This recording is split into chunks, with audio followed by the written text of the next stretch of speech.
Hello, this is Reverend Don Lewis coming to you from the beautiful metaverse, and more specifically from beautiful Danville, Illinois, homeland of the Corellian tradition. And this is Midday with Reverend Don. Welcome. And I hope you're having a lovely Monday today here in the Midwest. It is a very warm day, um, to the point of arguably being dangerously warm, which I'm not a great fan of complaining about the weather, but this is a very warm day. Today, I thought I would talk a little bit about the subject of leadership. And why have I chosen that subject? Well, we've been talking about, things like the rise of Christian nationalism, what we as a community can do about it, how we as individuals can um, ensure the safety of our future. Well, how do we do that without leadership? We don't. So I thought leadership would be a good subject to discuss today. And of course, if you follow Midday with Reverend Don, you can type your questions or comments onto whatever platform you're looking at. And hello to Reverend Antonio. It's good to see you. And they'll show up here in my chat room, just like Reverend Antonio just did. And hello to Janet in the chat room. It's good to see you, Janet. Leadership and the term leader itself, and hello to Nikki in the chat room. It's good to see you, Nikki, is often treated as a controversial word in the pagan community. And I think that's because a lot of pagans have never really done much in the way of shadow work. They've not really looked at the practicalities of their situations. Hello to Renee in the chat room. Hello to Lynn in the chat room. In a lot of cases, hello to Janet in the chat room. It's good to see all of you. A lot of cases in the wider pagan community, not necessarily my listenership, but the wider pagan community, people are just reacting. And they've never dealt with the stimuli they're reacting to. And they often seem to live in a constant fear that someone will try to tell them what to do. And this seems very often to be their greatest fear. As if anyone could tell you what to do as an adult without your permission, unless you're being financially or otherwise supported by it. Other people's opinions have no real power over you beyond what you give them. But our community gives it a lot of power. And I think that's our biggest Achilles heel. It's what stops us from organization in many cases and causes us so often to sabotage ourselves. And it's something that as a community we need to deal with. And the first place to deal with it is the definition of the term. And hello to Ed the Pagan in the chat room. Another person who frequently speaks about this subject. What is a leader? A leader is not the person who tells you what to do. A leader is a person who inspires others by their thoughts or actions. They may inspire others through their writings. They may inspire others from a position of authority, but it's still through inspiration that they get things done. A little over a year ago, in the Corellian Council of Elders, I made a bit of a speech in which I made the point that you can't command people to do anything. You can lead them, you can inspire them, you cannot command them. And with the sometimes exception of a few governmental situations, you can't. And if you think you can, you're an idiot. If they don't want to do it, they're not going to do it. And if you want them to do it, you must inspire them to do it. Standing on a chair and stamping your foot isn't going to get it done. In fact, it's likely to build a strong opposition to it. Inspiration is what gets things done. And it's the misunderstanding of this that I think is the root of pagans' fear of leadership. They've too often met that person who thinks they can command what they want and then bully their way to it. And one of the things that's caused that, I think, is the absolute horror of consensus decision making. If you run into a consensus decision making organization, my advice is to run in the opposite direction because it usually means the biggest bully wins. I'm not saying you should not have a consensus, but the idea that every decision must be made by consensus is a disaster. And I think you can see the effects of that disaster throughout our pagan community, because at one point in the 1980s, it was a very popular model. And it's a very bad one. Now, do you want a consensus? Of course you do. Do you want to build a consensus? Of course you do. Is an organization better for having a general consensus among its members? Well, it's not an organization if it doesn't have a consensus. But the idea that every single person must agree to every single thing does not happen. It leads to internecine fighting. And that's what we see in our community. Leadership is the opposite of this. Leadership is inspiring people to do things and not trying to force them to do it. You know, I always say that people who want to work together should. And if they don't want to work together with you, don't work with them. I remember working with the Chicago Pagan Leadership Conference, which started out as a wonderful thing. But it was eventually destroyed because a lot of the members thought they needed to bring in people who did not really want to be there. And those people brought the organization down because they did not want to be there. And they had been more or less coerced into joining. Bad idea. Work with the people who want to work on mutual goals. And inspire them. Don't think you're going to make them do anything. Even if you're in an office that theoretically gives you the authority to command them, many times that's not going to work.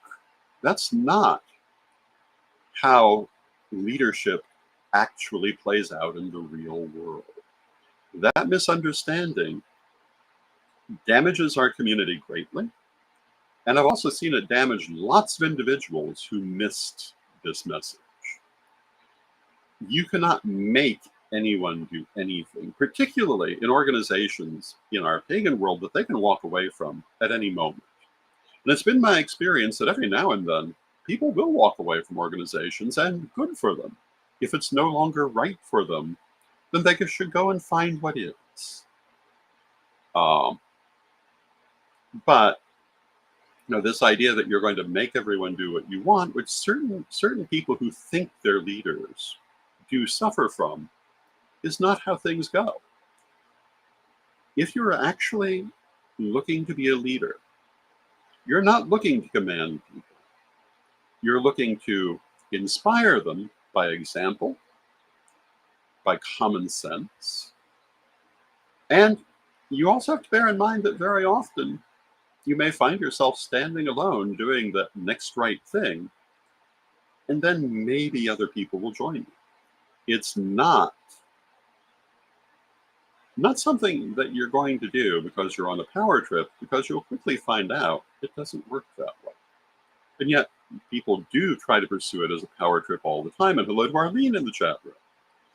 In the Karelian tradition, we have very formal state roads. And by and large, we're very proud of our state roads. And in fact, my nephew, Lord Jason, recounts as one of his finest experiences in his many years in the Karelian priesthood, being at the Parliament of World Religions, walking down the hallway in his state robes with other Karelians, passing I believe a Catholic priest, also in robes, priest, monk, something to that effect. He would have to tell the story. But the priest looked at them and said, "Your robes win." And we're very proud of our robes. But one of the things about those robes is the higher your rank, the less comfortable those robes are. And that is not an accident. The higher your office, the more difficult the robes are to wear. And that's to remind you that this is not there to serve your ego. You are there to serve the people. It is a weight to be borne. And even in the investiture, we recently had an investiture, we speak about this, that the structure of the robes are to remind us that when we take a leadership position, we are taking on a weight, not putting some kind of crown on our head. And yes, we do have little diadems and all of that, but that's not what it means. And if you cannot bear the difficulty of wearing the robe, how are you going to handle the difficulty of doing the duty? And, I've met a few people who complained excessively about how uncomfortable they thought those robes were.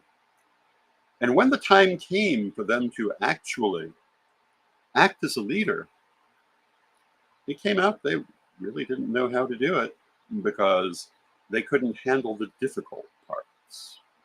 It's not an easy path. A lot of people think they want to be in a leadership position to serve their ego.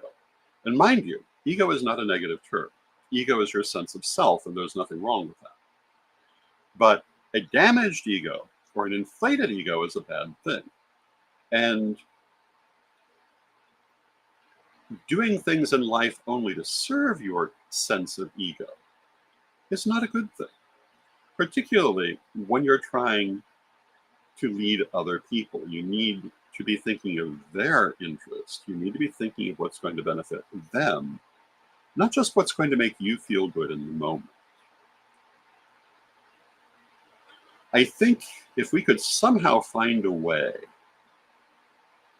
and I have not in the many years that I've been around, but if we could find a way to change how our community looks at the concept of leadership from a childish idea to an adult idea, I think the whole community would be better off. And hello to CDC in the chat room. It's good to see you, CDC. I think we'd find it much easier to get done the things we need to get done. But that also deals with the fact that we do have people who pursue leadership for childish reasons, for reasons simply of self-gratification. And, I'm not going to say that if you're in a position of leadership, there are no moments of self-gratification. It can be very rewarding on many levels. And there are moments when you may be very proud of things that you have been involved in and deserve to do. But mostly it's work. And a lot of people don't get that. They think that it's some kind of personal apotheosis. And that leads to problems. And how can you tell if you're there for the right reasons? How can you tell if someone else is there for the right reasons? And, one of the biggest ways, in my opinion, is what they do if they don't get their own way. And, no one in a position of leadership always gets their way. And hello to V. Montgomery, who tells us that they are an Aquarius and that this is their first time listening. Welcome, V. It's good to have you here. Having been one of the first priesthood of the Corellian tradition now for 45 years, I can tell you, I have not remotely always gotten my own way. I've often had to back down on subjects. Other times I've had to wait to be able to do something that I thought was very important. Sometimes I've had to change plans. Sometimes I've had to sit in a state of great frustration, sometimes for years, to get certain things done. And sometimes they never got done. And that is part of being a leader. And if you can't handle that, this is not something you should be trying to do. Everything will not go your way in a position of leadership. And if your response to that is to throw a temper tantrum, you're not a leader. You can still become one if you can change that behavior. But if that's your behavior, you don't belong in a leadership position. If your response to not getting what you wanted is to act like a 2-year-old, why would anyone be listening? They should not be. If your response to not getting what you want is to take an internal matter and try to make it an external matter and use witch war tactics to try to force your way, you're not really much of a leader either. That's not what you should be doing. What do you do when you don't get your way? Well, the first thing you do is you look for the next chance to do the right thing. Or actually, really, the first thing you do is you ask yourself, am I right in the first place? Because you might not be. None of us is always right. None of us is owed everything we want. Um, if someone did not speak to you exactly the way you think they should speak to you in your position, they didn't owe you that in the first place, in all likelihood. That's a childish expectation. I have been in the position of heading a major tradition, even though now retired in office, for a very long time. And I assure you, I've often had people behave in deeply disrespectful fashions in my direction. And I did not respond to that with temper tantrums, because in most cases, they weren't members of my own tradition, nor were they necessarily people who owed me any kind of obeisance. Not that anyone does. Um, Respect is something you have to give if you want to get it. One of the things that has happened to me during my lifetime um, is I'm very often referred to as Lord Don. I did not, for the most part, ever refer to myself that way. I referred to myself as Reverend Don, as I still do. Which is not to say that Lord Don is incorrect. But the way that I became known as Lord Don was because I was so punctilious about referring to the high priestesses of Chicago as Lady this or Lady that, because I wanted to show respect for their positions. And the result was I got the same respect. If you want to be treated respectfully, then you need to behave respectfully. It's not always going to work, but very often, if you find that someone is behaving disrespectfully toward you, you might want to ask yourself how you behaved in the first place. And hello to Andre in the chat room. It's good to see you, Andre. And you might want to change your own behavior. And sometimes they're being unreasonable. Sometimes they're going out of their way to disrespect you. And what do you do with that? Well, that depends on the situation. Sometimes you ignore it.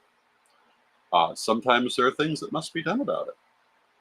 But it's best to, in my opinion, avoid that kind of situation if you can. And if you are thinking you're a leader, and you think the way that you're going to raise your position is by disrespecting other leaders, you're an idiot. And if you choose to behave that way, don't be surprised if you incur their lasting enmity, even if they don't show it publicly. They will notice. And you'll deserve it, because you should have behaved respectfully, or at least civilly. And if you can't do that, you don't need to be surprised that you don't receive it. And throwing a temper tantrum is not the way to react to that. Examining your own behavior, seeing if you could have handled things differently. And if you find you could have, addressing that is the way that you handle that. And if you really feel that there was nothing that you did wrong, Your best course of action is to look for the next right thing to do, not obsess over momentary situations. You didn't get the appointment you wanted. Well, what's the next thing you can do? You're not going to get every appointment you want. I can think of a lot of things that I wanted in my lifetime that I did not get, including appointment to certain prominent organizations. Did I take that to heart? Sometimes. But did I do anything about it? No. In one case, I did eventually receive an invitation to the said organization and chose not to accept it for various reasons. But I didn't make a big issue out of it. I simply politely declined. It was not, in my opinion, disrespectful to anyone. And that, in my opinion, is always how you should try to handle things. And hello to Scale Model Muse. Wonderful. It's good to see you, Scale Model Muse. I love scale models. I find miniaturism fascinating. And Scale Model Muse says, afternoon, Reverend Don. Afternoon to you, Scale Model Muse. It's a lovely afternoon. When we don't get what we want, that is the actual measure of our character. How do we handle it? Some things may hurt your heart. Some things may need an action to reply to them. But the action you take says a lot about you. And the correct action is never to be a whiny fool. If you think you're a leader, behaving like a whiny fool tells everyone you're not. And Scale Model Muse says, it's Marcy from Michigan. I know you, Marcy, of course. I just didn't know the name. It's lovely to see you, Marcy. I'm very glad to see you here. Remarkable woman. And speaking of leaders, she's a good example of a leader. A leader, above all, shows maturity. A leader handles disappointment with maturity. A leader, even if you're absolutely outraged,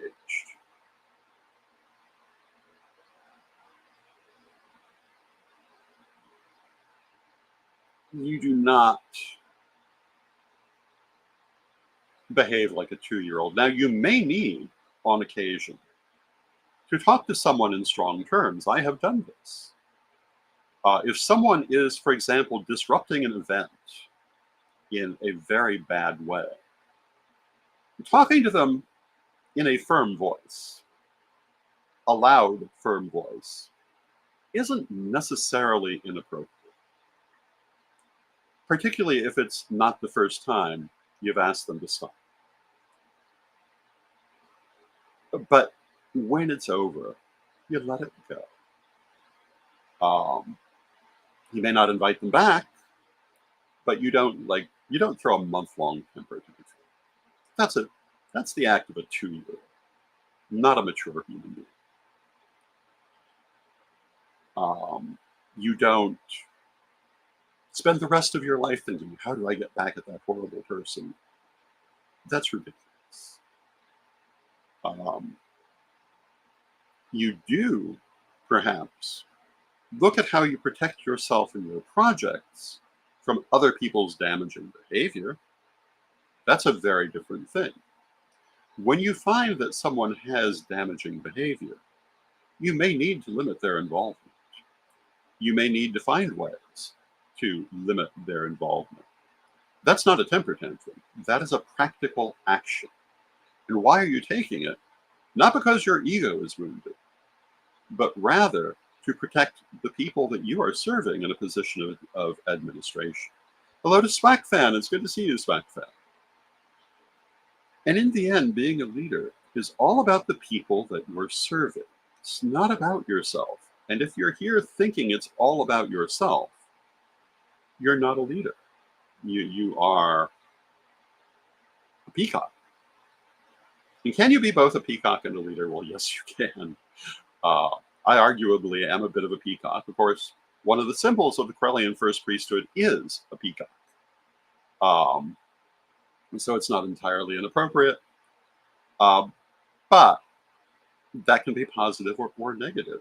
One of the things about being a leader, and totally changing the focus of what I'm saying, if you're going to be a leader of an organization or an event, you have to be willing to do the damn job. And that means you have to talk to people, you have to make appearances, you have to be willing to be seen. You cannot be in the number one position hiding behind a screen. And Marcy says, sadly, there are too many who are just fancy birds. And you're right. You're so right about that. This is about service. And part of that service is being willing to step up. I would say if you're going to be the leader of any major organization today, and I'm not just talking about pagan ones, you must be willing to go before the camera. You must be willing to put, well, not pen to paper, but to use your keyboard to write, to communicate with people, one way or another. If you're not willing to do that, you're not going to be successful. Well, what if you have stage fright? What if this terrifies you? Well, if you want to serve the people, you have to overcome it. And I've talked about this, that when I started in this role, and I was 15 years old when I started in this role, I was relatively afflicted by stage fright. It took me a while to get over that. At first, I didn't really have to deal with large groups of people, but I did before many years had passed. And I happened to have the good fortune that I was also working as a psychic reader. And in the particular psychic fair that I was working at, D&H Enterprises here in Central Illinois, they required every psychic to give a speech, a presentation sometime during the day. And, I was not thrilled with this because I was not really accustomed to public speaking at that point, but I knew I needed to do it. And I also realized I was going to need it in other ways too. Now, verbally, in written communication, I was communicating all over the place. I'd been prominent in the pagan press for years at that point. In written communication, I did just fine, but having to stand up and speak to a large group of people, I had to overcome that fear. And I did it by doing mini readings. And I found that actually did help me to overcome that fear. And Nikki says, wonderful lesson today. Thank you, Nikki. Another thing that really helped me later to further overcome that fear, when I first started working with Ed the Pagan, we were doing live classes out of the Psychic Services office in Chicago. And one of the pieces of advice that he gave me was that it doesn't matter if no one shows up for the class, do it anyway. And the reason for this is that assuming it's a class you're not just giving once, the more practice you have with it, the better you're going to be. And he was absolutely right. Practice talking with people. Practice your elevator speech. Practice. The elevator speech, by the way, is your simple explanation of who you are and what you do. Practice communication. You'll be better at it. If you're afraid of it and you want to be a leader, understand you must get over that. It will totally trip you up if you don't. And if you really want to serve your community, you really want to serve the people that you're working with, and there is no other good reason to want to be a leader, you must be willing to communicate, even if it terrifies you when you start. As a child, I was very, very shy. You might not think that, watching me sit here talking for half an hour straight to the camera, but it was very true, and that was still true as a teenager. But to do the work that I've done, that was not permissible. I had to overcome it. you can overcome whatever you need to overcome. Um, when we're talking about this kind of emotional issue, if you're dedicated enough to do it. I've seen people overcome terrible fear of heights. Um, in fact, that too was Ed the Pagan, who once had a terrible fear of heights and made it a point to overcome it, and did. You can overcome whatever holds you back. And if you want to be a leader, you must. And one of the biggest things is that wounded ego. One of the biggest things is that desire to act like a 2-year-old. And we all have those moments. We all have those "how dare you speak to me like that" moments. But if you're a leader, you can't behave that way. You are always being viewed. And people are assessing the extent to which you inspire them or not as a leader by how you behave. I remember a situation years ago at a illustration of I believe it was the illustration of the ancestors held in Rossville, Illinois.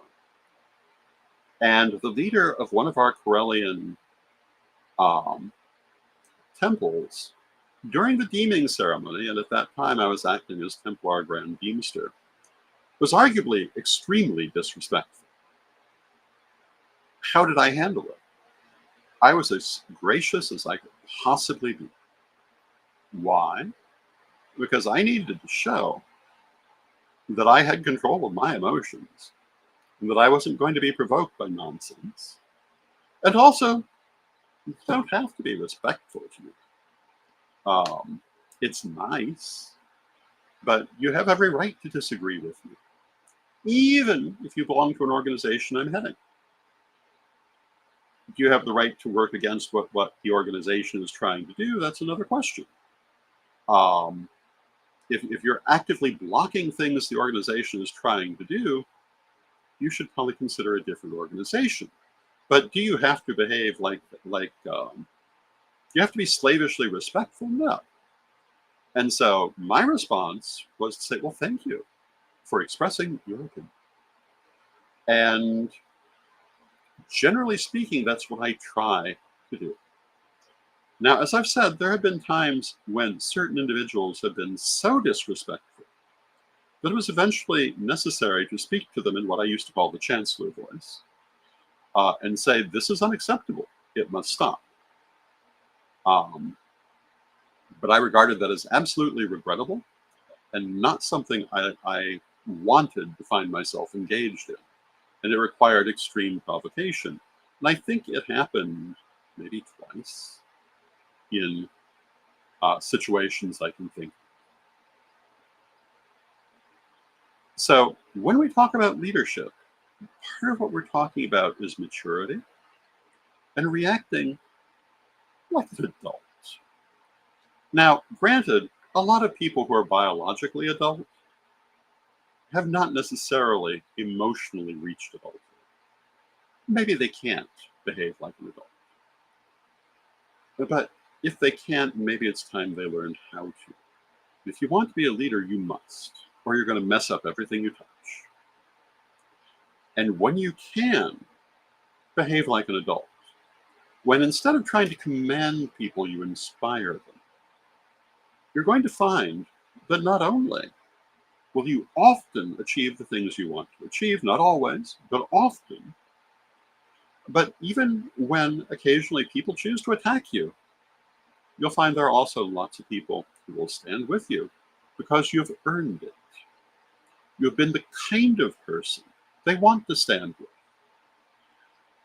And when you behave in a childish manner, you'll find it's hard to find people to stand with you. So I see we've come to the end of our half hour, even gone a little over it, but these are my thoughts on the subject of leadership today, and I wanted to share them with you. And I'll be back again tomorrow, where I'll probably be talking about this same subject. Why? Because I think we're at a point in time in our community we really need to be looking at. So thank you for joining me. I hope you've enjoyed this program. It's lovely to see all of you. I love spending this time with you, and let us um, well, before we close, I want to remind everyone that this is the 15th day of the month, which is the day of our rolling peace prayer in the Corellian tradition. So I hope that you will join in that today. And Marcy in the chat room says, my social media sure is indicative of this past week. Maturity is at an all-time low with some. Well, yes, it is, isn't it? And how do we fix that? Well, the only thing we can do is to be mature ourselves and try to inspire others to become more mature. Or at least that's my answer. So with that, let us close with our prayer, as we always do. Divine Mother Goddess, Divine Father God, beloved ancestors, we thank you for all that you do for us in our lives, and we ask you to help us to be inspiring individuals. Help us to be mature and reasonable individuals. And help us, even if we're frustrated, even if we don't get our way, even if things are not always as we would have them, to still be mature and inspiring individuals. Help us to be the best that we can be, and help us to serve our communities in the best ways that we can. Beloved Mother Goddess, beloved Father God, beloved ancestors, we thank you for this and for everything you do with us in our lives. Knowing you are always with us, still from respect, we thank you for your presence, and may you be blessed now and always. And I thank you for your presence. May you be blessed now and always. And